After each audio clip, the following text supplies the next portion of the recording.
It was a day that saw just about all the emotions humans can feel. I mean, there was laughter and there were tears, there was joy and sadness, there was hope and despair. You know, there were 35 total family members and a couple of members of Manual AME that spoke today, and they ranged from someone who offered to come to Dylann Roof's jail cell and pray with him to a woman that said that she hopes he goes to hell. Several of them actually said that they hope that Dylann Roof ends up in hell. And, you know, today was just a formal sentencing. The jury's verdict is binding, so nothing was going to change today. But it did give the families an opportunity to actually speak directly to Dylann Roof instead of answering questions from prosecutors or the judge.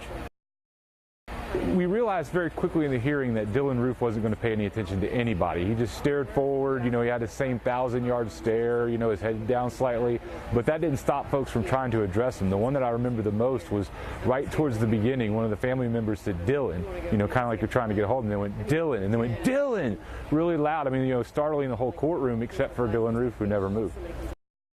He's had about the same kind of reaction throughout this whole, I guess it's been about 3-week trial. I mean, he doesn't look at anybody really. He just kind of stares ahead. I mean, he occasionally answers questions, but his face is blank. There's no emotion on it, you know. He doesn't smile. He doesn't frown. It's just blank.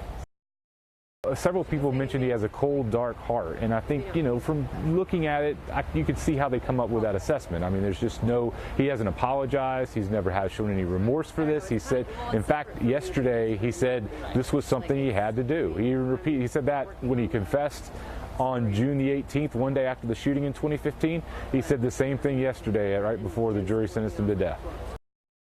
The chapter's over, certainly, if you look at it kind of in a book, but the book's not over yet. You know, Dylann Roof faces 9 counts of murder in state court, and that there's supposed to be a death penalty trial in that case that hasn't been scheduled yet.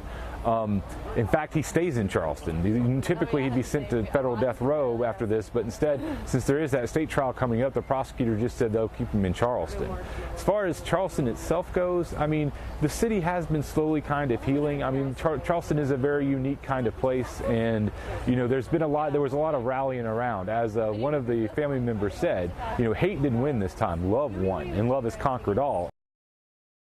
Good has triumphed over evil. I mean, there is, you know, the legal system has worked, and, you know, Dylann Roof will appeal. We'll see what happens with that. But I think the takeaway from that is you can see that the system works.